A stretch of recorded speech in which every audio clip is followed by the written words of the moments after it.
Assalamu alaikum. My name is Sarah Saeed. I have one child. His name is Yusuf. I have a photography and videography company specialized in weddings and events. Assalamu alaikum. My name is Nishat Bimani. I have a daughter and I'm a maths teacher and a numeracy coordinator. Assalamu alaikum. My name is Esra Al Tamimi and I have two children, two girls, a 6-year-old and a 3-year-old. I'm a dentist and I'm currently working in a mixed NHS and private practice in Hackney. A typical day for me starts with me and Yusuf at home, so we spend the morning together. No. More?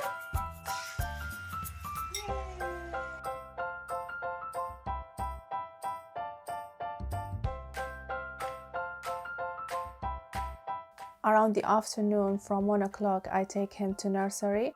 So he stays in the nursery from 1 to 6, and this is the time for me to do some work, editing, client meeting, or any other kind of work that I have to do. So a typical weekday would start with my husband or I waking Khadija up and then sorting each other out for work. By the time I come home, it's about 5:30.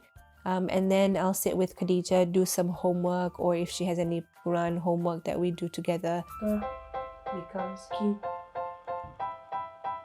2 dots.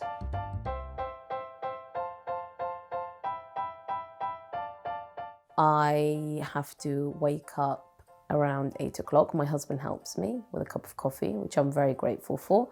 And that caffeine kicks me up to get help with the kids, and we dress them up, ready for school and nursery. Well, this is the hardest thing about any working mother or any even like woman that has a children, because balancing between those three is very difficult, and sometimes it get even stressful.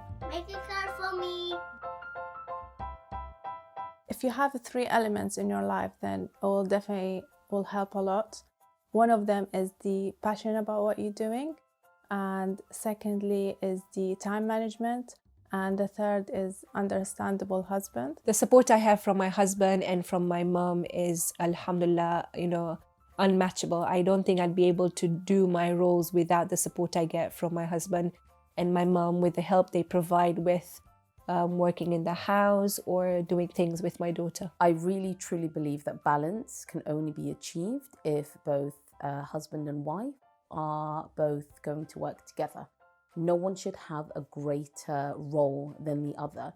Everyone should be having their fair share. Personally, I have, alhamdulillah, a great support from the family and my husband. He's always behind my back. He's trying always to push with my work and support me. We share our responsibilities together, so it's nothing, it's about just this is what I have to do or this is what you have to do. So it's always, our life is just sharing things together, and that helps a lot. The hardest thing about being a working mother is that I miss a lot of times that I could spend with Khadija or take part in activities with her at school. So for example, I don't drop her to school or don't pick her up, so I miss that time. Me and my husband, we are friends, very good friends, and we try and compromise with as much as possible.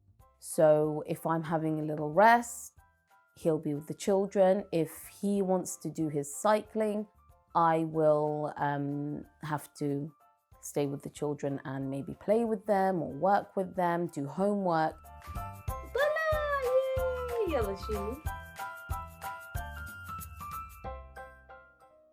The hardest thing about a working mother, and me specifically, is the constant thinking, and that gives me sometimes a lot of stress, because my mind is always busy of thinking how to manage everything in terms of work, in terms of my family, my son, how to divide my work between them, and especially when you work in, the time is very limited.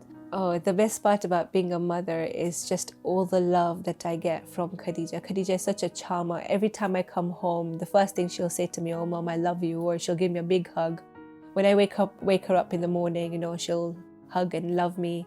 Alhamdulillah, with Khadija, I get that every single day. And the fact that I know that I'm special because I have a special daughter is just an added bonus. I don't know if it's being a working mum or just life in general. Like, we live in the West and we want everything now, within this second, and that's I think the biggest stress. Otherwise, going to work, I mean, my job is full of responsibility. I'm a dentist. I've got back-to-back patients who need help. A lot of them are in pain. So focusing on that can be quite draining. The best thing about being a mother, well, there are plenty of amazing things to be a mother in terms of the love that you get and the emotions and the bond between you and your child. The least favorite part of being a mother is seeing Khadija unhappy or in pain. So the times when she is unwell, or the times when she is upset with somebody at school, or because of her need when Khadija is ignored or she does not mingle with people that she could mingle otherwise, that those times are quite sad. And also the fear of her, the uncertainty of her future is quite daunting. When I had my children, I remember when they were born, I didn't feel that overwhelming sense of what life means and my life has a new direction. I just felt like I've got a little kitten and I have to look after it. And it was as simple as that. I had a great support around me. I loved playing with the babies. There are difficulties, but what's lovely is they're so innocent and they're so cute and they're so funny, and they just don't realize it. I love the way they snuggle in towards me in the morning or when I'm on the sofa. It's just so wonderful. Being a mother, it will not change my goals in life, but probably it will slow it down because I have very limited time to spend on my business, my job. I think being a mother doesn't change your goals, but it does make you think twice before you decide. So you have to make sure that the decisions that you take are around your family and your children. So it does change a little bit, but it doesn't stop you from doing what you want to. Being a mother makes things maybe a little bit more complicated, but if you're set on your way and you're determined, it shouldn't change your dreams or your goals. If you're determined to do something and you put in the effort, I think you could do really well, especially if you've got a good support network. But what happens when you have kids? You've got more responsibility, you've got finances to worry about, you've got probably a mortgage to pay. So in that sense, people sometimes put their dreams on the back burner. Of course, I think, yes, I have made the right decision for having kids at this when I did. There's no two questions about it because it's sunnah of the Prophet as well. I planned my children. I wanted to have them at the time that I had them. I think children are a blessing. They're so cute and they're a test for us, and they're a way for us to get also closer to Allah, closer to heaven. Having a baby, it was one of the hardest and best decisions that I've ever made. I felt Yusuf is the best thing happened to me in my life. Every time I see his smile, I hug him, I kiss him. It means so much, and this bond between the mother and the child and the emotions you get sometimes from your child, you feel you need their love more than they need you. And it's just an amazing feeling which cannot be explained. And it was definitely one of the best and correct decisions that I've made in my life.